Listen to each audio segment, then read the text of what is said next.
Good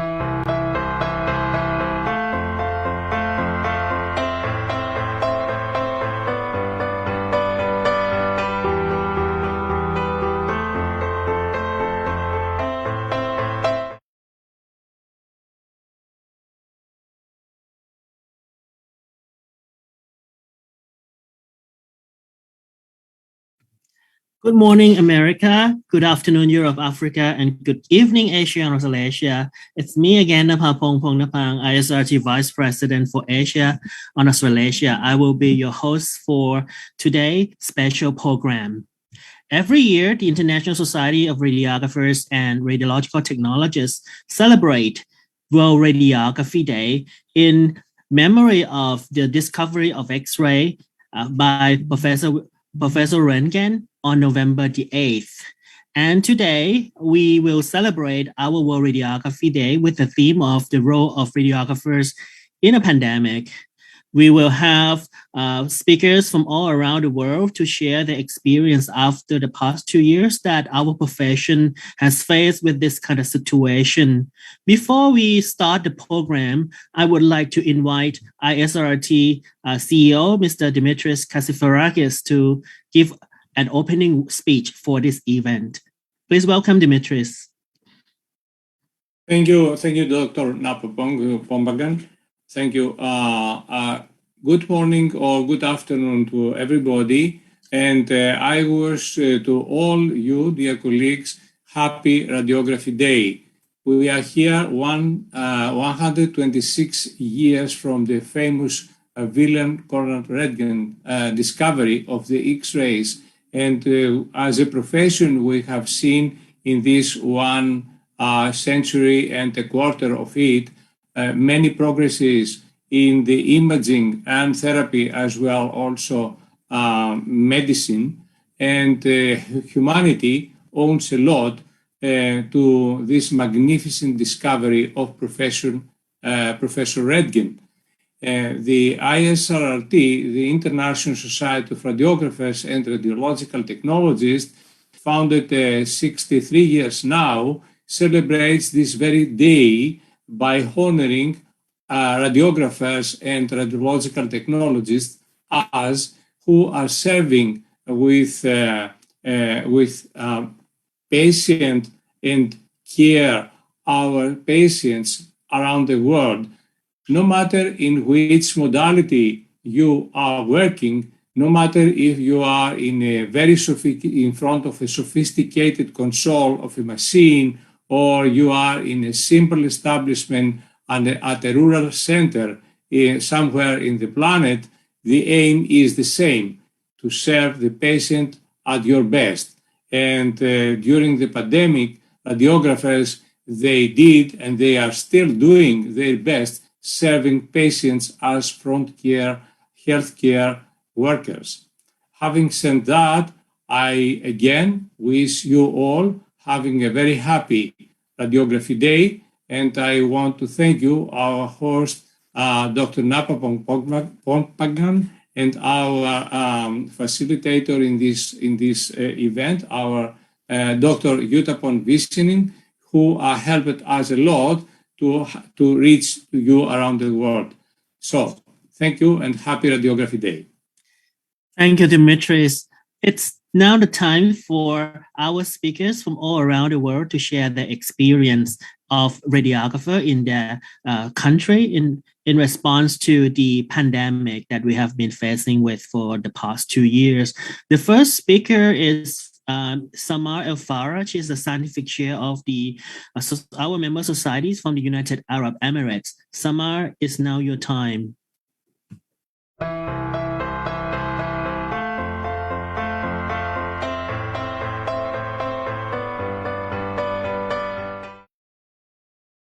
Greetings. We're celebrating the Isrrt 2021 World Radiography Day, and we'll be talking about the pandemic of last year.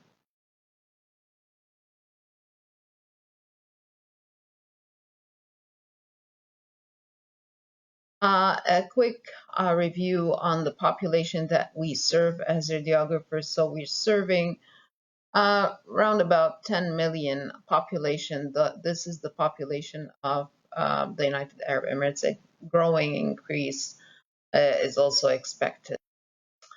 The healthcare services are diverse. They're basically government funded, with, of course, some private sector into place. Back in 2018, the UAE was ranked one of the top 10 most efficient healthcare systems in the world. We're proud to have around more than 100 hospitals, and those are, between government and private, and they're in all different emirates or states. Also, Dubai is well known as a tourist, a medical tourist destination, and so this also puts some expectations in terms of what radiographers are supposed to be handling.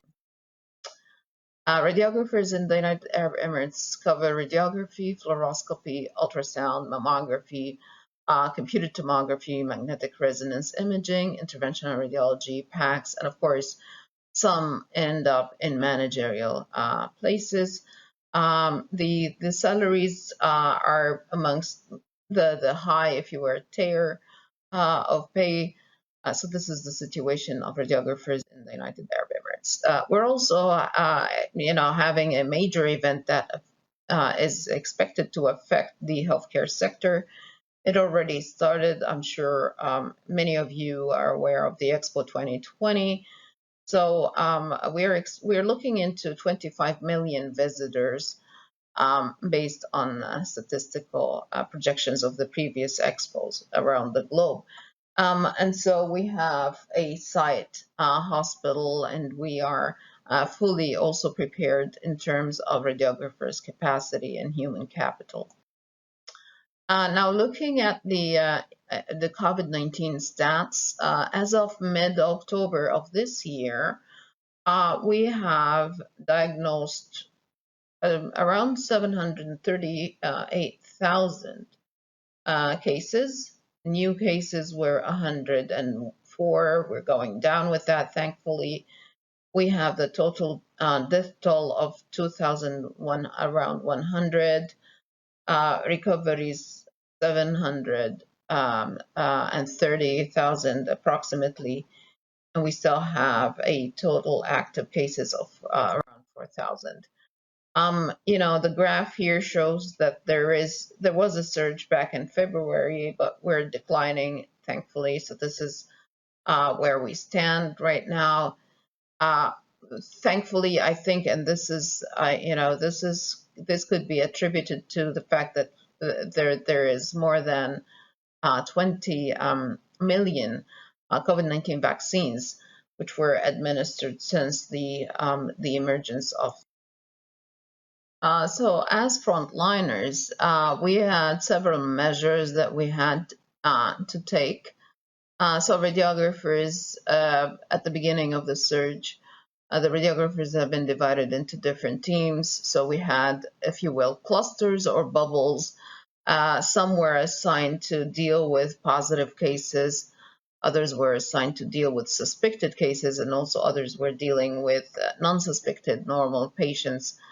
And this was, taking into consideration factors like, existing medical conditions, compromised immunity in some cases. I mean, we're not referring to severe ones, but things like, for example, asthmatic radiographers were assigned to non-suspected normal patients. So this is how we sort of tried to bubble the work. Many radiographers were reassigned from their major routine work. Specialized radiographers like mammographers or MRI technologists or ultrasound technologists were, reshuffled to support the increasing load in the general and the mobile X-ray work. Some radiographers had also to be reshuffled across the clinical sites, you know, the hospitals and the clinics, so we can address the surge of the demand on the chest X-rays and CT chests. Radiographers were also requested to, of course, stay longer hours, and I think this is a global thing that had to take place, but it was stressful in terms of the increased workload on many of those radiographers. We also looked into, expediting the new graduate radiographers' appointment, and so immediately those, students or graduates, freshly graduates, were introduced to a short orientation immediately to perform mobile X-rays, especially in the field hospitals, that those came in handy. We also talked about building a volunteering capacity in one of the publications that will be out shortly. On the social level, of course, radiographers, as any other profession and frontliners back then and even now, we're not gathering for any meetings, eating, together, group activities were strictly forbidden. Now we're having some limited, access to such activities. Also, different pathways were assigned within the department for each radiographer to follow the path as per his patient status. So we kept, if you will, track of the footprint, to make sure that we are trying to contain the situation. Radiographers who contracted the coronavirus mostly recovered, thankfully, but some had to endure severe symptoms. Now, the aftermath of COVID-19 basically goes based on the reflections of what we have experienced as frontliners. Radiology departments were relatively top on of the performance indicators in responding to the pandemic. I mean, we did well. Radiographer rotations on different modalities is the way forward to maximize the work force capacity in catastrophes and pandemics. So we need to look into more liquidy skills, if you will. Automation of workflows and application of artificial intelligence are potentially crucial for the future radiology practice. We've seen a lot of research reported successful application of artificial intelligence during the pandemic. There's also a severe lack of trained or verified volunteers, and again, I'm referring back to the paper that we have produced to look into that and find a solution. We are good at what we do technically, but are we as good as we should be emotionally and psychologically? This is, again, I think this is something that we need to touch base on and explore, because this wasn't, if you will, conventional. And so we really need to look into that. Issues to be addressed in relation to professional practice and recognition in our places also should be addressed. Did we recognize those first liners enough? And for us, yes, they were recognized, but globally, I haven't seen a lot of if you will, specifically radiographers recognition. So, for example, we've seen doctors, we've seen nurses being recognized, but radiographers per se, I haven't. So the way forward, as the Radiographer Society of Emirates thinks, is we need to focus on social emotional well-being and mental health issues.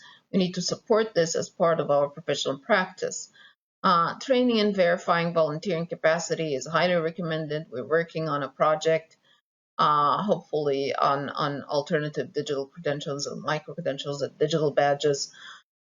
Continuing education that is affordable and free sometimes should be a part of our mission, and this did help back then in the COVID-19 era. We did have two separate events that were totally free of charge. And getting prepared for the unknown. I think preemptiveness, if this is even a word, is key here. We need to be preemptive and plan for catastrophes and things like pandemics. I will conclude now by this last slide. Look at that. This is salaryexplorer.com, and it talks about radiographers' salaries. This is not a radiographer, it's a lab tech. And just to add to my point, we need to have media exposure that is relevant to radiographers. Thanks and have a great day.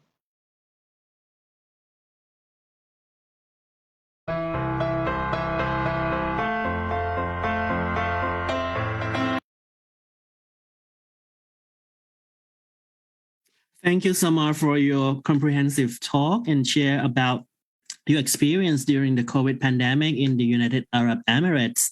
We will get back to you during the Q&A session. The next speaker, we are very happy to have our member society from Palestine.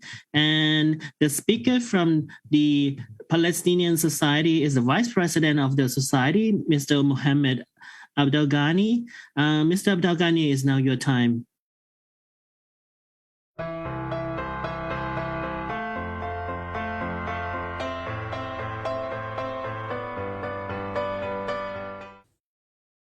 Hi, this is Mohammed Abdelghani, representing the Palestinian Association of Medical Radiation Technologists, BAMR.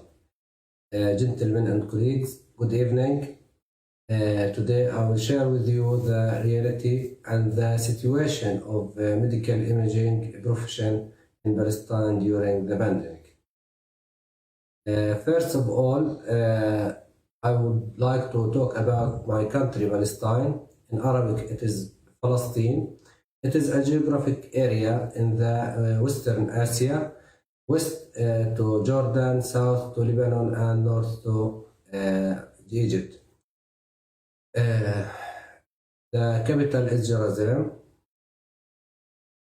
Population, it is estimated in 2020 about 6,300,000. They are living inside Palestine, and 5.7 million refugees. They are living in camps in the neighboring countries due to the war 1948 and 1967.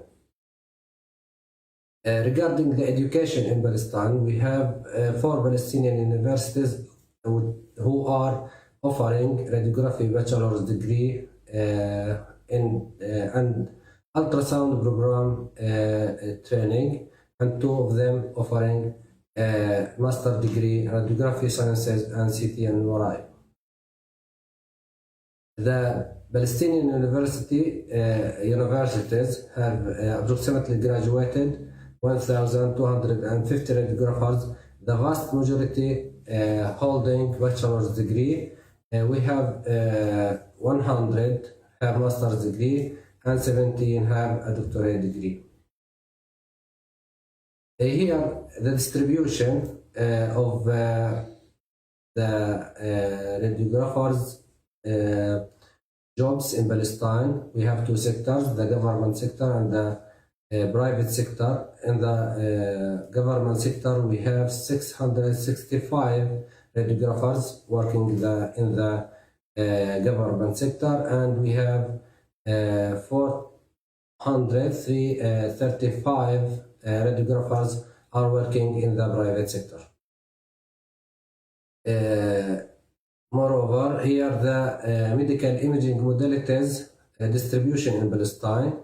We have lithotripsy, CT scan, MRI, nuclear medicine, mammography, cath lab, fluoroscopy, plain X-ray, portable X-ray, and dental radiography. As for our society, which is the regulated body of the radiographers in Palestine, BAMRT was established in 1997. We have decrease on the unemployment rate. Now it is 12% overall radiographers in Palestine in 2021. It was 35% in the year 2020. This decrease in the percentage of unemployment due to the high demand of radiographers during the pandemic.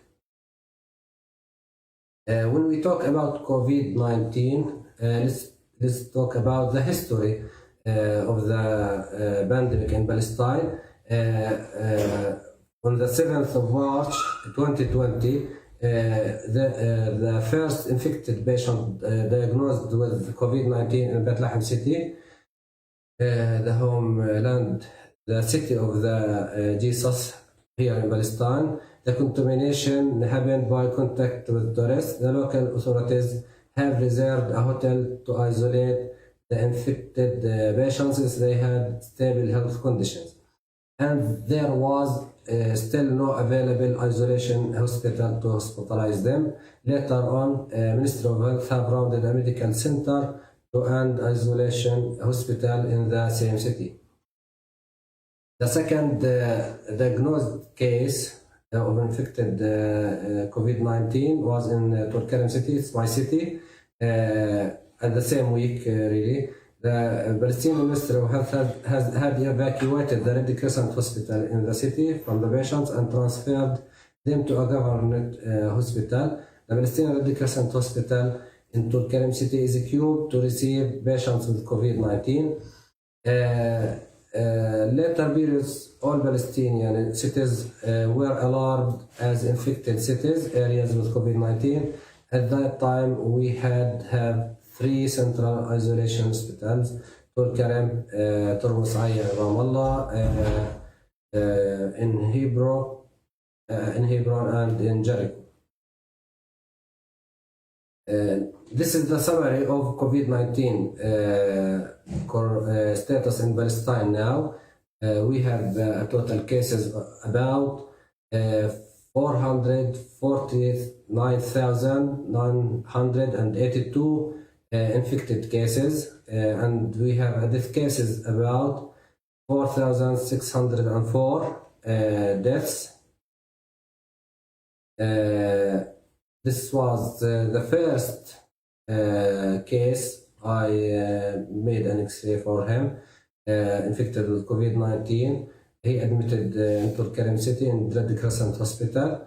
I am prepared myself to enter and make an X-ray to the patient.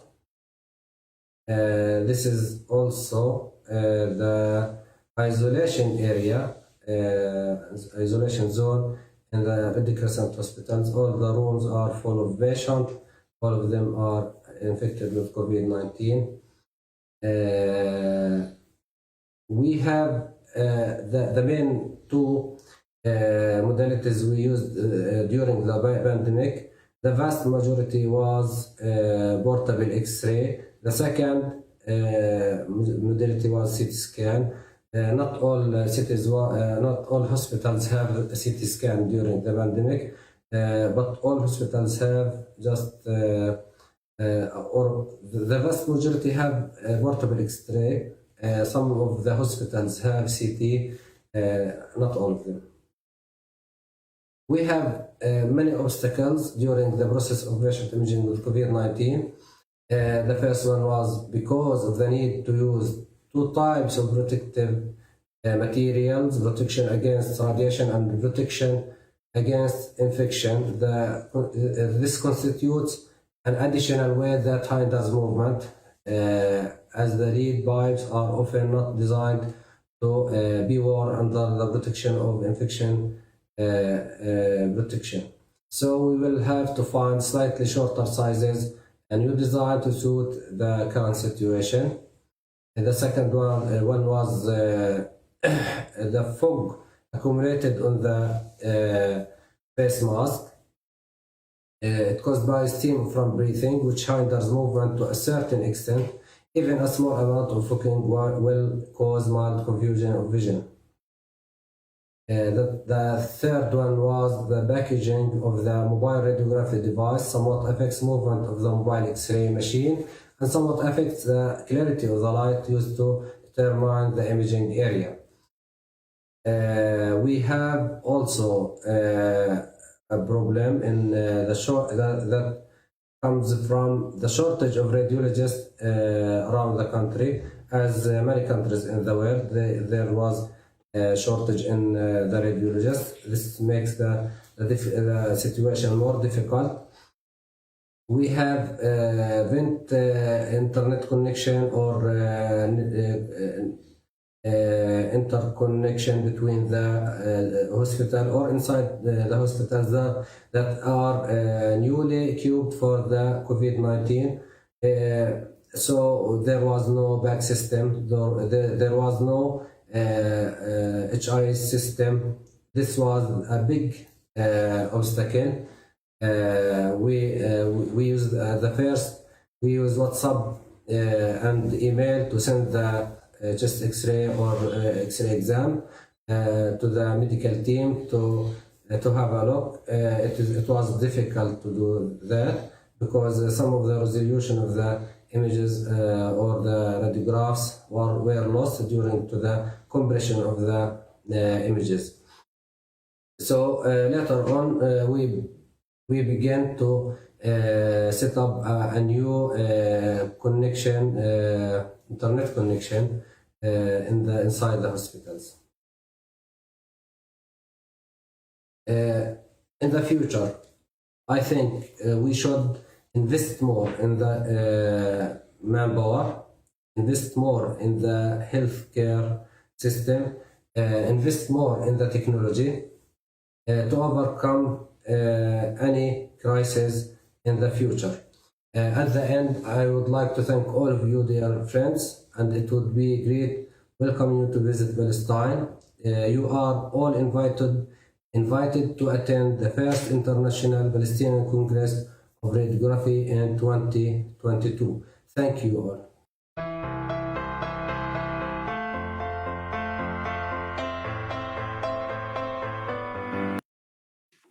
Thank you very much for your comprehensive talk and telling us the story about the situation in Palestine, Mr. Abdul Ghani. We will get back to you soon, right after the final speaker for the program today. And the next speaker, we are very happy to have Melissa Pagola from the American Society of Radiologic Technologists. She is the Executive Vice President of Governance and Public Policy. And Melissa will share with us the experience from the USA. Melissa, it's now your time.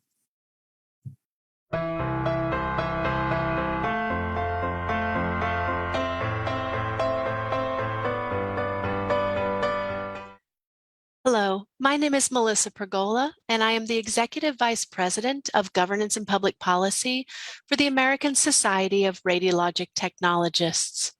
I am thrilled to be here to present to this distinguished group of professionals on World Radiography Day. If you are not familiar with the ASRT, it is the largest medical imaging and radiation therapy association in the United States. We have over 157,000 members representing all medical imaging and radiation therapy disciplines and specialties.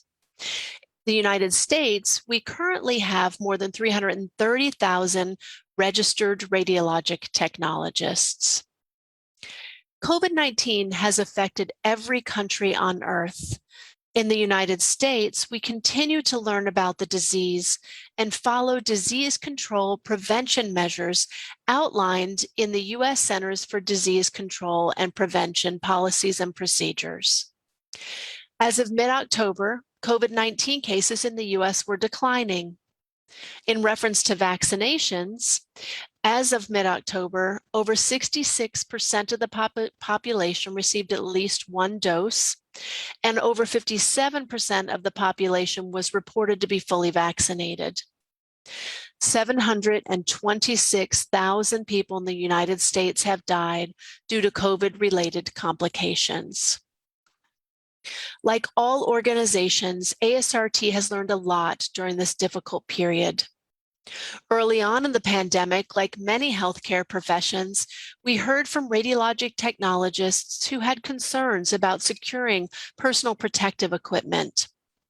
In addition, technologists alerted us about increased workloads and assuming alternative work assignments to assist in managing the COVID-19 caseloads. Alternatively, we heard from many technologists who were laid off or lost their jobs due to the cancellation of elective procedures.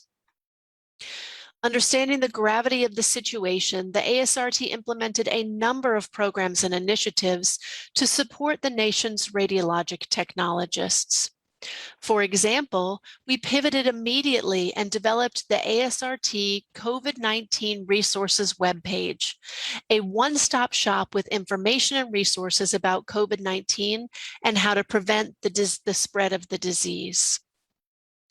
The resources page includes an infection control module worth continuing education credit, COVID-19 essentials courses worth CE credit, free easy compliance modules and resources, hand washing posters, and details about how to get involved with Project N95. Project N95 is a leading rapid response nonprofit organization created in response to the COVID-19 pandemic. It helps healthcare providers and frontline workers source PPE from vetted suppliers while driving transparency in the market through procurement best practices. Its mission is to get critical equipment into the hands of frontline workers as quickly as possible. We also included information about the Return to Care Coalition, a group of organizations, including the ASRT, that educate patients who may have delayed important screens, scans, vaccinations, and treatments as a result of coronavirus fears. The radiologic technology community appreciated our COVID-19 resources webpage, as tens of thousands of technologists have visited since it launched in March of 2020. We quickly followed the resources page with the ASRT Foundation COVID-19 Emergency Relief Fund and awarded over $277,000 in grant support for 563 ASRT members to assist with personal expenses while facing hardships caused by the pandemic. In addition, we also had to address legislative and regulatory issues that affected technologists. We partnered with other radiologic technologist organizations to lobby legislators to ensure RTs were included in HERO, sometimes called hazard pay measures. Unfortunately, some states left out medical imaging and radiation therapy professionals in the definition of frontline healthcare workers.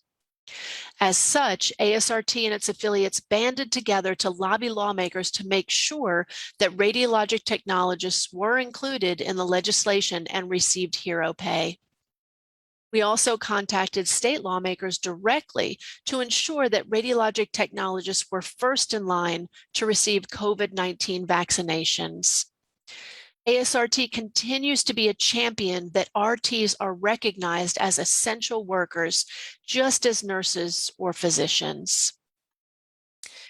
Like all nations, the United States is still learning about how to manage this new disease. As I mentioned earlier, the ASRT has developed several educational modules to help technologists limit the spread of the disease and stay protected during medical imaging and radiation therapy procedures.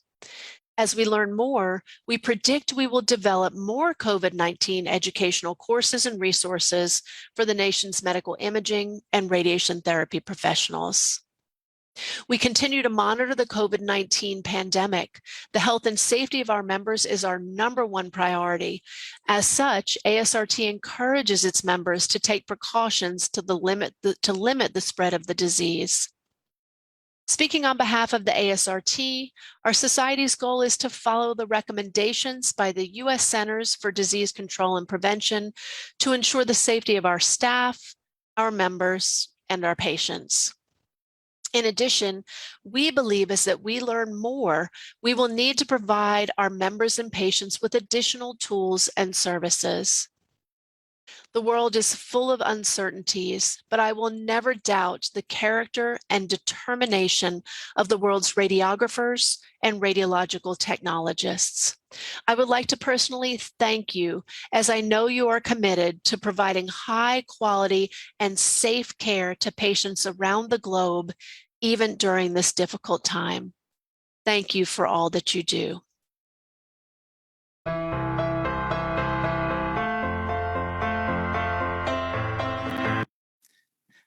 Thank you, Melissa, for your comprehensive details of what the American Society of Radiologic Technologists has done during the past year in response to the COVID pandemic. We will get back to you for the Q&A session. And for the next speaker, we are very happy to have our colleague from India, which is Mr. Rajiv Krishnan. He is the National Program Coordinator, Isrrt, and also the Indian Society of Radiographers and Technologists representative from India. And Rajiv Krishnan will share us about the experience with COVID pandemic as the role of the radiographer in a pandemic from India. Rajiv Krishnan, is now your time.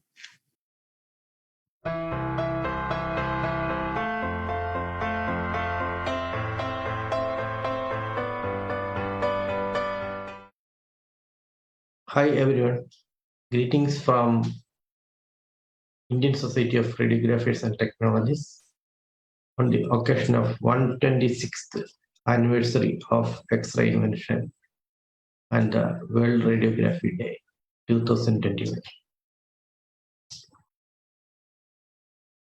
Today, the topic of discussion is the role of the radiographer in a pandemic. Let me introduce myself. I am Rajiv Krishnan.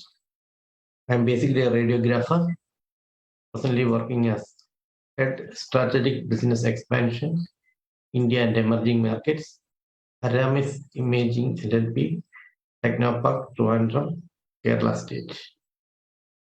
And I am the National Coordinator for Indian College of Radiology Technology, which is the academic division of Indian Society of Radiographers and Technologists.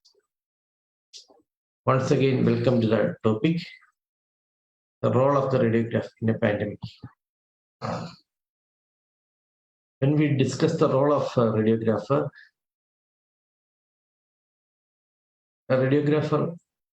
is a member of the social system and the society.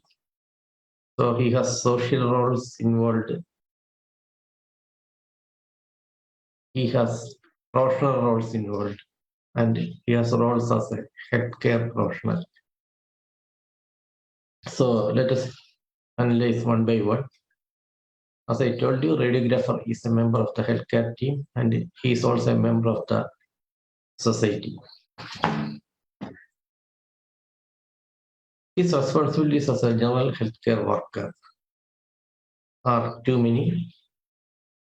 We can examine some examples here. Spreading awareness of the pandemic, teaching his society and family on preventive measures, how to care not to spread it to anyone else, observing the society around him to have good practices in preventing it, and moreover, pursuing people to get vaccinated on time.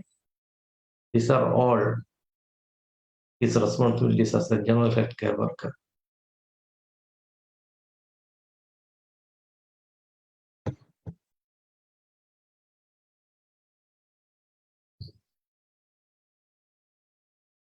And as a member of the radiology team, he has some different duties involved.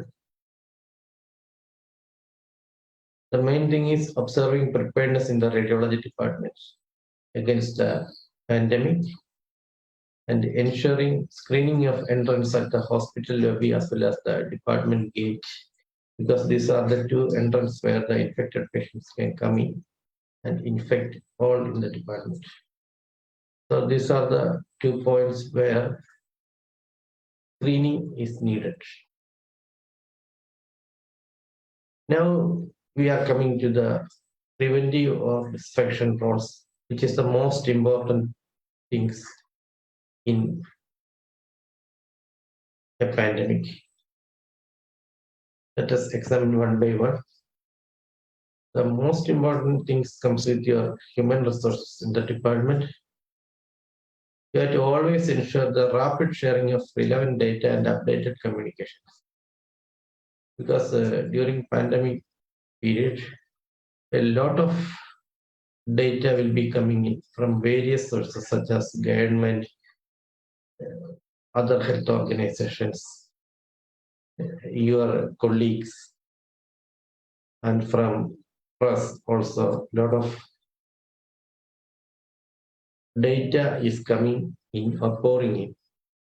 So you have to select the relevant data and avoid the unnecessary ones. And ensure the available data is accurate and contains useful information also. Otherwise, it will create panic among you and among the public. Another thing you have to observe is confirm that the infection prevention and control knowledge practice are up to date in your department. Depending on the data and the information you are receiving, you have to update the prevention and knowledge practice in your department. According to that, you have to create a cohort plan. What's a cohort plan? Cohort plan is a system of learning depending on you are taking observation, and in the end you are taking inferences. So depending on that references and inferences, you reach a point where how the disease is spreading and what all symptoms are prevailing, all such things you can reach. So depending on that, the hospital authorities and your department has to plan a cohort plan. And another most important thing is that you have to learn to manage human emotions during the adversity. Because even though we are healthcare professionals, the psychology of every human being is affected during such adverse periods where you can be infected, your family can be infected, and your colleagues can be infected. And it can create panic in you because of the psychological influence in you. So you have to learn to control your emotions and stay adamant. So these all things will keep your human resource intact with the proper cooperation and coordination in your department. Then another thing a radiology department or radiographer can create is that create hybrid working systems in your department. That means you can split the available workforce into various functionalities. For example, if you have 20 radiographers there, you can split into 4 and look after the duties each week. This will avoid cross infections, because if one person is infected, it won't grow into the 20 persons, or it won't affect your work or the functioning of the department. So establish shift systems to avoid cross infections and split into functionalities. The most important thing is, even if you are doing this, you have to use PPE kits and make sure if enough PPE kits are available for the staff of your department. Another thing you can do is usage of PACS and teleology systems to be maximized, because it can reduce the inference of our interactions between radiologists, so that they can sit at home and report, or they can sit at separate rooms and report, and do not come into the vicinity of infected patients. In that way, you can minimize the infections in your department. Another most important thing you can do is reconfiguring the radiology department. You can split your department into various areas, contaminated areas or rooms, and semi-contaminated areas. And you can create buffer zones in between the contaminated and semi-contaminated areas. And you have to create clear areas also, where non-infected patients are imaged and the non-infected radiographers are working. So these are all precautions to avoid or reduce the severity of infections in your department. Then you can set up emergency management and infection control teams with the aid of hospital management. The coordination between the hospital management and planning of infection control and radiology departments is a must. And collection of the most up-to-date protection related information to educate and train staff in the department is also essential during the COVID time, because in each phase of the COVID, the protocols can change. So every staff should be aware of what all protocols have been replaced and what all new protocols are coming. And reallocation of staff according to the actual situation is also necessary, because beyond your control, more people can get infected and go on leave, so that you have to adjust the duties among the available staff. And another thing is that you have to take continuous CTs of infected patients with COVID. So establishing CT procedures for patients with COVID-19 is an important aspect of any radiology department. And the establishment of an emergency management plan for the radiology department to ensure that the departments would run normally, considering all these aspects. Then there is the general disinfection procedures, which will be conducted in all hospital departments and including radiology departments. The surface disinfection is very much necessary. Another most important thing regarding radiology department is the equipment disinfection. After each COVID suspected case, you have to clean and disinfect the equipments. And you also have to wipe the ground using disinfectant liquids. And you also you have to use air sprays to have air disinfections. You have to control the AC temperature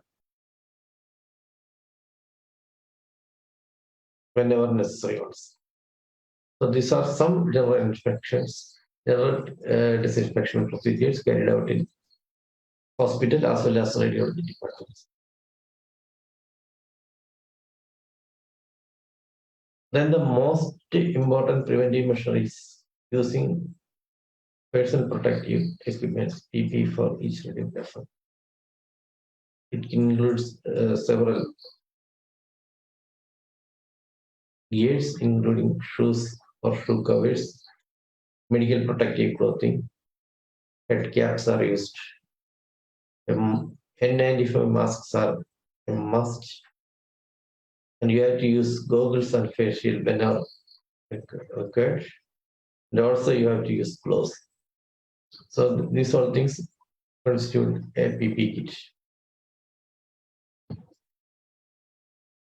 Now we come to the medical imaging roles of a radiographer. One of the main workhorse was mobile radiography during this COVID season, as you know, because it's very much valuable in COVID situations as it reduces chances of cross infections, and it is very useful in radiographing infected patients admitted in isolation wards or in ICUs. And this machine has to be disinfected after going to each patient or each room. But it reduces the transportation of the patients, and also it's very much helpful in X-raying ICU-ridden patients. So this mobile radiography was very much useful during the COVID season.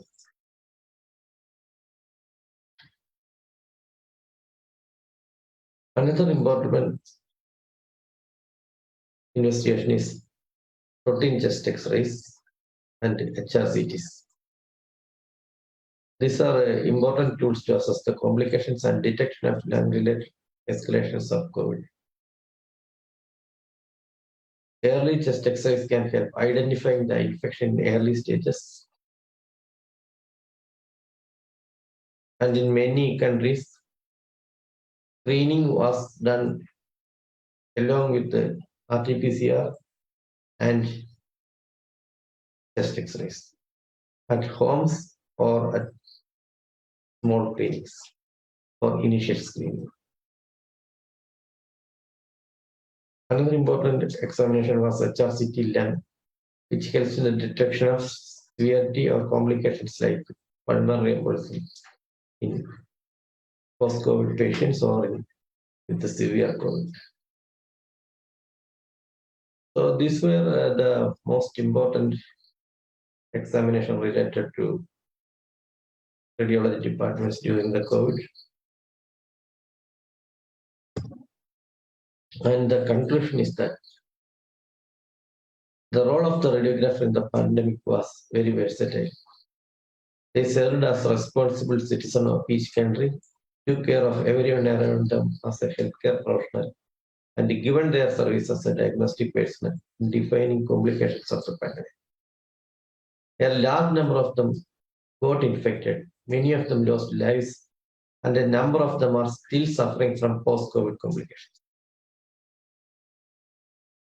Let us salute those who lost their lives during this COVID season. And for the mankind, a new dawn has appeared in the horizon. Thank you very much.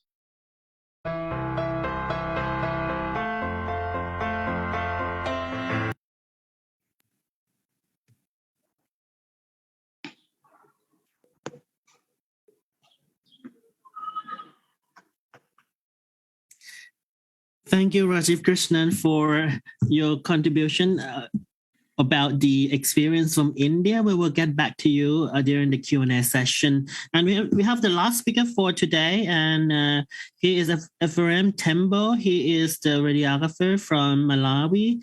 Mr. Tembo will share with us his experience from his country.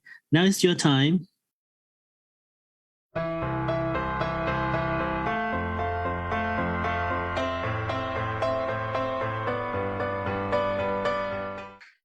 Hi, everyone. It's really a pleasure presenting today the World Radiography Day, as we are celebrating the discovery of the X-ray, and it has played a very vital role in diagnostic, follow-up, as well as management of COVID-19. The title this year is The Role of the Radiographers in Pandemic. I'm Ephraim Tembo, a diagnostic and a therapeutic radiographer, working at a major referral hospital in Malawi, Queen Elizabeth Central Hospital. The presentation outline, I'll give an overview of Malawi, current situation on COVID-19, overview of radiology in Malawi, lessons from COVID-19, as well as the potential future direction. Malawi is a landlocked country with a surface area of 118,484 kilometers, of which 94,276 kilometers is land. Administratively, it's divided into 4 regions: northern, central, eastern, and southern region. The economy is predominantly agro-based, agriculture, forest, fishing, contributing to 28% of the GDP. As of 2021, population of Malawi is over 18 million, of which 84% of population live in the rural area, as compared to 16% in the urban centers. So in terms of health, high quality services are being offered in urban and low quality services in the rural areas. So as radiology follow the same, radiology services are being offered in the urban, and there are no radiology services in the rural area.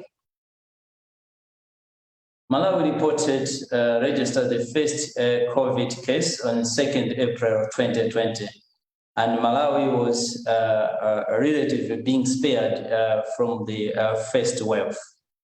However, after being spared from the first wave, Malawi was being hit hard with the second wave, third wave, and as you can see from the Minister of Health dashboard, on 11th January 2011, we had 452 new cases, and by then the total death was 235, and the new death 10.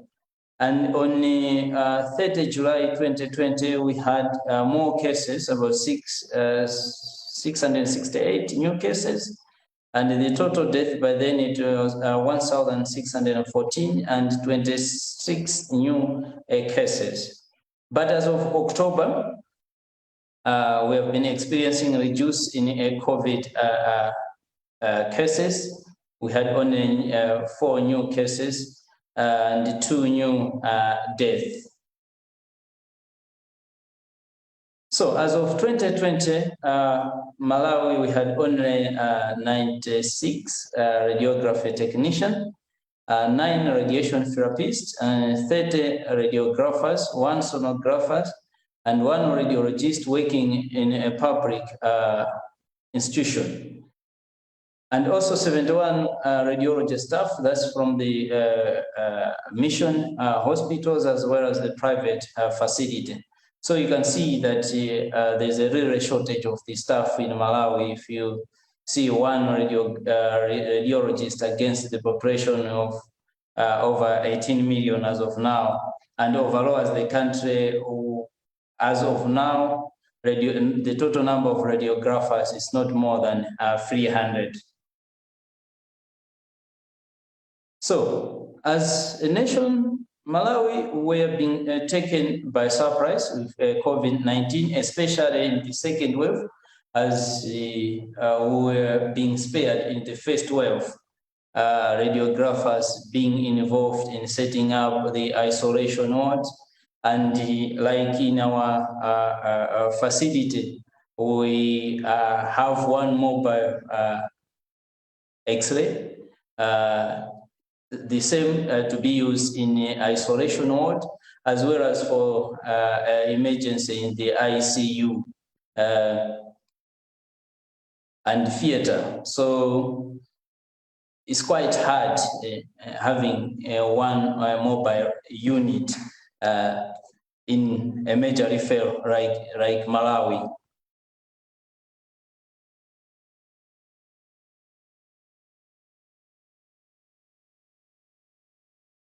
So as the pandemic unfolded, we experienced an increase in workload and procedure time, despite suspending some of the routine examination. But X-raying a COVID patient, it requires a radiographer to put on personnel protective equipment, as well as to disinfect the equipment. So it's taking time. So we experience really an increase in workload. Radiology services are a crossroads of heterogeneous subject within the hospital.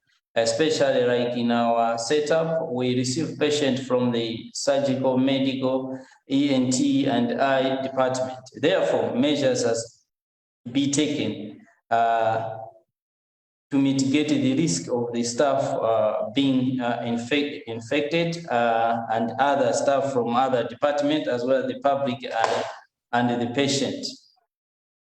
So what we were experiencing is the shortage of personnel protective equipment, lack of training in infection control measures. As I've already stated, limited resource like mobile equipment. We have only one mobile X-ray unit for the like when the COVID was at peak. We had 5 isolation wards using only one mobile X-ray, as well as in other emergency was not enough. And then overall, as a country, we have 2 CT function machine in the government. Had it been that we have more CT scan, we can dedicated one for COVID-19, but we only have 2, which is not enough. And also mental illness, the well-being, were psychologically affected for the first time in the COVID ward. You think about yourself, am I gonna be infected? And you also think about your relative. So really were psychologically in mental health illness during the pandemic when it was at a peak. Potential future direction way forward, development and implementation of training program that are based on staff law on emergencies, develop protocols to provide staff with training on emergencies, and also provide staff with social and psychological support. And for the academic, the student need to undergo the disasters training so that they can be equipped with skills and knowledge, because they can play a vital role in management of COVID-19. Mechanism and system must be put in place before the next wave to ensure that all radiology staff are prepared and ready. And we need also to have a clear infection prevention control radiology policies that will help to guide us, especially as a radiology department. In conclusion, there are significant challenges globally in delivering medical imaging services. As the fight will continue on going part of COVID-19, quality and safety of care become more important. There are dramatic implications associated with suboptimal radiology practices and services delivery. Collaborative effort of all radiology staff, we can assure provision of high quality and safe medical imaging services to safeguard the health of the public, our fellow staff, and patients. So this is the team from a major referral hospital, Queen Elizabeth Central Hospital. Thank you.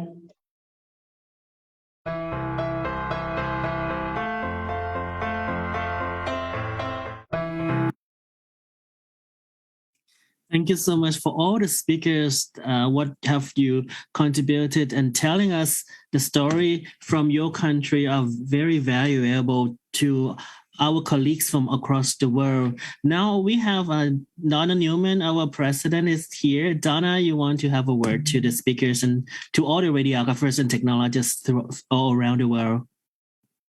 Well, before we begin our panel discussion, I just want to say happy World Radiography Day to all of our members around the world, whether it's morning, afternoon, or evening for you.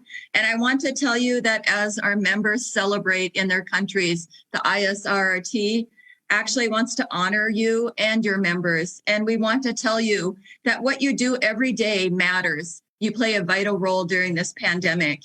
And we thank you for what you do every day for our patients. I also want to take a moment to honor our members that lost their lives during this pandemic.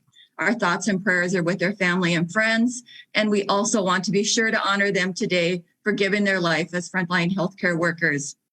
And I just want to note that it was so interesting to me to hear our member experts around the world discuss the role of the radiographer in their country during the pandemic. And I see that there is still work to be done. And I'm so pleased to have these member experts on this panel discussion because you are the heart of our profession, and sharing best practices and knowledge around the world is key to having success during this pandemic. And so I was so pleased to hear your experts from all your countries, and I look forward to our discussion during the panel. I'll turn it back over to you, Napa. Thank you, Donna, and happy World Radiography Day to you too. This is a special day to us. Actually, we have 3 speakers that join us for the live session today. And thank you so much again for joining us to this program. I just wonder if any one of us from home, you have any questions to our speakers, please do so on the chat box. It's going to be underneath the platform, the Facebook Live, or it will be on the right-hand side, depending on the platform that you log on. First of all, I would like to just ask Melissa from USA, it's quite interesting the way that the Isrrt put forward all the resources to the radiographer. It's very impressive, and you have done it on time. And it's a good example because when we look back to the year 2019, when the pandemic just started, we struggled a lot, especially in my country. We didn't really know what to do. And of course, at that time, we team up together with our international colleagues and come up with the standards like that. I would like you to elaborate a little bit about what have you done in the US for the technologists over there. Yes. So with the technologists in the U.S., we saw, as in everywhere, it was quite a turbulent time. And the technologists were dealing with changes in role. Many lost their jobs because elective procedures were canceled. Many had to figure out how to do more. They had to learn to do things like screening patients and take on roles separate from what their traditional radiography role was. And we knew that we needed to make sure they had resources to protect themselves and protect their patients. And so that's why we very quickly created that resource page. And as I mentioned, that resource page had education modules to help them protect themselves, protect their patients, hand washing posters. The other thing that it had, as I mentioned, was the opportunity to be able to submit an application for grants, because we knew many of them were struggling financially. One of the things I didn't mention, which I think is so important, as radiographers and radiologic technologists around the world are working to help patients in a critical way, oftentimes they struggled. It's very difficult for us as radiographers. So we even had resources to help them personally through dealing with the stress of that.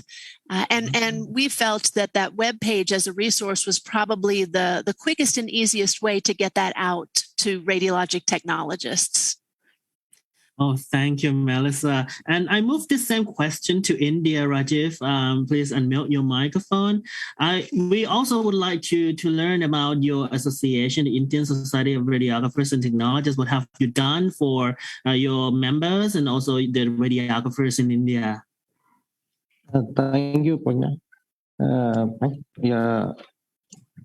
Indian Society of Radiographers and Technologists is comparatively a new generation organization which started 10 years back. But in the last 10 years, we could do a lot for the radiologic community of India. We have started from the southern end of India. As you know, you have come to Kerala, which is the southernmost state of Kerala. We started from Kerala and grew up to all 28 states in India, and we have now handling around 30 academic clubs in the main cities of India, as well as our state chapters. So it has been a thorough success for the last 10 years, and that's why we got admitted into Isrrt, I think. Thank you. All right. And interesting thing that we heard from our colleague from Malawi is that it's a big challenge, I believe, Mr. Tembo. Would you elaborate a bit about the education and training in your country, what you lack of? And then when it's time for the COVID pandemic, look at the number of radiographers in your country. It's a huge challenge that you are facing with. I have no idea if we could handle the same situation back home. Would you elaborate a little bit about the activities that you have done in your hospital and also throughout your country in response to this pandemic, Mr. Tembo? Are you with us? Hello, I'm just joining now. I was experiencing a power interruption. Yeah, so you can come again. Oh, yeah. We listened to your talk. It's very impressive, and see how you struggle in your country. You have a very, very limited number of radiographers and also radiologists. But for our profession as radiographers, during the pandemic, what have you done to face with this struggle? And also, if anyone helping you to like dealing with different problems that you have, especially the manpower, the protective equipment, and things like that. Would you share with us, elaborate more to us so that we see a clear picture of what's really happening to your country? Okay, thank you very much. As Malawi have already expressed, it's a resource-limited country. Radiology started way back, 1940s, but we had the first academic institution starting offering radiology program 1980. Yeah, so just offering diploma. We have graduate with a degree, but it has been outside Malawi. So in general, in total number of radiographers, we have few radiographers across Malawi because of only one institution offering radiology courses. So during the pandemic, the challenge with our country, number one, is about the human resource because of having few radiographers. Because in our setup, the health system is divided into four. The tertiary health system, which is the central hospital, which offered radiology services. So across the country during the pandemic, we were working in shift, but it was not enough because, for example, during the second wave, almost half of the staff, like at a major referral hospital, were being hit by the COVID-19. So we were only remaining with the half. And the total number of the population, the total number of the patients that we see during the day is more than 200 at a major referral hospital. So that's problem number one. Number two is about mobile equipment, X-ray equipment. Like in our setup, we have only one mobile equipment. And when the pandemic was at a peak, we had 5 isolation wards. Using one mobile equipment, it was not enough because all these isolation wards are very far from the main radiology department. So these are the challenges that we experience, human resource as well as equipment and lack of personnel protective equipment. The problem is that it's only this time, last time is when the Minister of Health developed the national radiology policies. And for so long we have been practicing radiology services without having radiation monitoring services. It started in 2018. So in our setup, radiology is developing. in short, is what I can share about Malawi status. All right, thank you. And what about vaccination?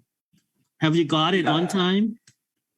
Yes, we started receiving the vaccine some earlier this year, and as of now, the total number of the people who have been vaccinated, a full vaccination, there are over 700,000. Others, they have just received the first jab. They are waiting for the second jab. So we are not even more than 1 million yet, but there's a political will. The government is processing buying the vaccine so that more people should get the vaccine. All right, thank you. And Donna, you have any comments or anything? I do. I actually want to, I find it very interesting because we're in the middle of a pandemic and we are having shortages among our health professionals because of the pandemic. A healthcare worker shortage anyways, as the WHO has said, 18 million healthcare worker shortage by 2030. And how do we counter this? How do we get enough people in our field to actually take care of our patients for the future of our field and still work through the pandemic without lowering standards? I think that these experts on our panel could give us some good ideas. And I think that we have to look to the future on how we can do this without lowering our standards. So I would be very interested to hear from our countries around the world how they would see our profession moving with our standards to expand, to keep our standards the same. How do we counter the pandemic and still fill the gap in the healthcare worker shortage that's been happening all over the world over the last year or so and projected to be worse in the next coming years? I'd be interested to hear from what our panels say about that, Napa. Oh, yeah. Maybe we start with Melissa. What's your opinion about this? Yes, so in the United States, we don't have a shortage, but we did have issues during the height of COVID where obviously our students couldn't attend classes. They weren't allowed to go back into clinical. So we sort of had a hiatus where students weren't able to be trained because the hospital sites did not allow them to go in. Most of our programs in the United States are back up and running. Some of them may still have some hybrid online classes, but the clinical sites, for the most part, are back open. I think it's a difficult question, Donna. It depends on the resources of the country and the extent of the the amount of technologists and training programs that are available. But from the United States perspective, I think we're very fortunate that we have the programs that we have, and we feel very fortunate and very lucky to have the resources that we have. I'm very interested to hear from the other panelists because we too want to learn from you because we know we can't expect to always have the resources that we have. So I'm very interested to hear from the other panelists as well. Thank you, Melissa. I think it's good to go back to India, Mr. Rajiv Krishnan, because your country is a very big country with 1 billion population. And what is the situation of the manpower and education training for radiographers over there? Please unmute your microphone. Yeah, thank you for the question, Napa. It has been a very relevant question because our country is the second biggest populous country in the world with around 1330 million people. That means more than 1,300 million people in the world. And there is surely a shortage of all healthcare professionals there. At the same time, in certain parts of the country, lot of uncertified courses are being running that have been found out just to compensate this among the healthcare professionals. But now there's a new move from the government. The government has formed a new Allied Health Professionals Council in India, which is the largest one in the world with 53 practicing professions. So radiographers also will be included into this council.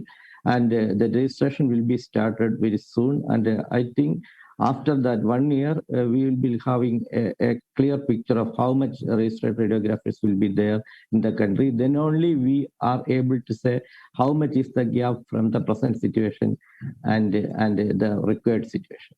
So we have been working on this for last 3 to 5 years. Our Isrrt, our professional organization is also working behind this thing, and we are doing a lot of continuing professional development programs across the country, even for the non-qualified technologists who is practicing. So that was our contribution for the last several years, and now it has been going to be an authorized one, so that we will still continue to work in the direction of improving the standards of radiographers in our country. Thank you very much. That's good to hear that we all of us working hard to promote the standard of our profession. We already heard this from Malawi already. And Yutamon, would you like to share something from Thailand since you are here?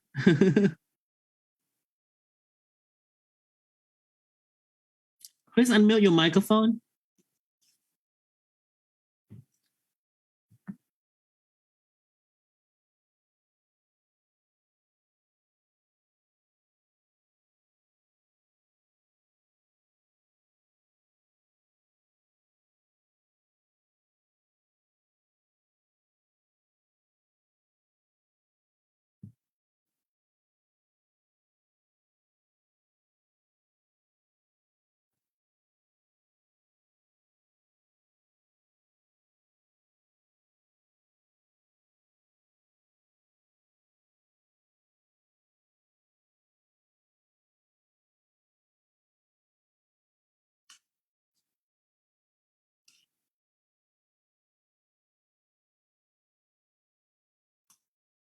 All right, Yutapon, thank you. And I would like to add on top of that, Thailand, even we are upper middle income country, we still lack of radiographers because the population of 70 million, like Thailand, we only have 5,500 registered technologists. It's never enough because like we have the problem with the not with the standard of education and training. We are quite well established, but the thing is to produce the technologists, there are a lot of regulation, like from the Ministry of Education. One teacher can only take care of 8 students. You may think this is ridiculous. Like if you need to have one batch of radiography student of 100, how many teachers you need? That's the challenge. Even I have been serving as the president of the radiography board for 4 years. We've been fighting and never success. So what we have done was that we open up new school, and now we can only produce about 500 radiographers a year, and never enough. And data from last year in our Ministry of Health, the hospital, there are a total of 196 hospitals without radiographer, and that's tough here. But for the service that we have, it's quite standard, I believe. But the point is we do not have enough manpower at the moment. And during the pandemic, we got hit hard. Like when we got vaccination quite early, but the vaccination type that we got was inactivated virus type. And when the Delta variant come in, it did not protect us. And then we get infected. And when the technologists get infected, the department was closed down. Now comes the problem. I got a phone call from the ministry all the time during past year to find a solution we even have to train people in the hospital to do basic x-rays because we have no choice when radiographer got into the quarantine after we get infected. That's a story that we have. Napa, it would be interesting to hear from Dimitris, our CEO. He's working on a subcommittee with KRL, and they're kind of have done some research around the world talking about figuring out about the shortage, and very interesting results that they have.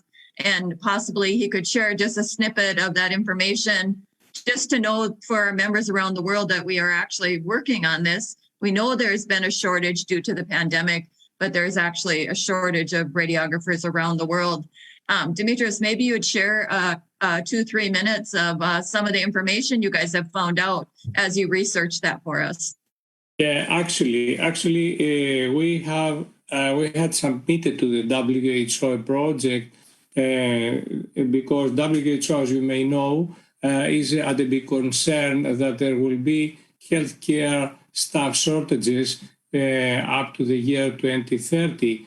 They say there will be a shortage of some millions of healthcare workers.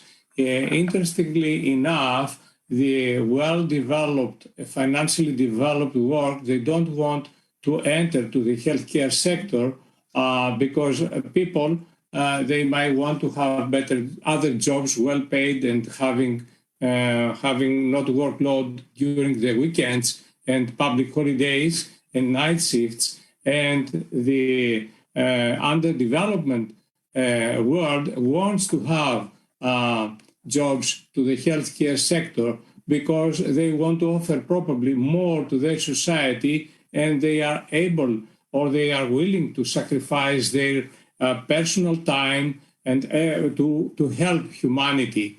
Having said that and having this in our mind, we in the Isrrt have questioned ourselves what's happening in our profession. Do we have to face shortages at the radiographers in future, or we have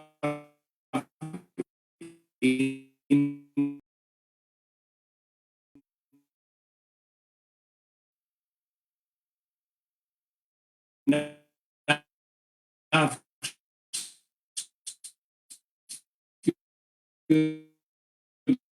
students the situation around the world? Many societies have responded back to us, giving an outline of the profession and an outline of the interests of students and radiographers. And we are under the final process of the data, and I'm sure that within next week we will be able to share all this final information with you all and with the WHO. But what we discover is that the well-developed world doesn't have enough radiographers, and the underdeveloped world wants to offer more healthcare staff to enter to this healthcare sector. Interestingly enough, I think it would be interesting to hear from our panelists, from the WHO's point of view, we are countering the pandemic with shortages of people getting sick from the pandemic, but still they're asking us, what innovative ways can we counter this? We have different laws in our countries all around the world for education. Can distance learning be incorporated at all from well-developed courses to be used in underdeveloped courses? I'd be interested to hear from our panelists if they believe that there's a role there for some kind of education. I know this Facebook Live has been successful, but to really get the workforce needed with such a technical field, how do we counter that and help all of our member countries around the world to meet this shortage that's happening, coinciding with the pandemic? You know, with the pandemic happening, we already are losing staff members that are getting it and not having enough staff. You can't provide healthcare services. So it would be interesting to hear what our members, our panelists think about opportunities to share resources of online, if there's a role for that in education or not.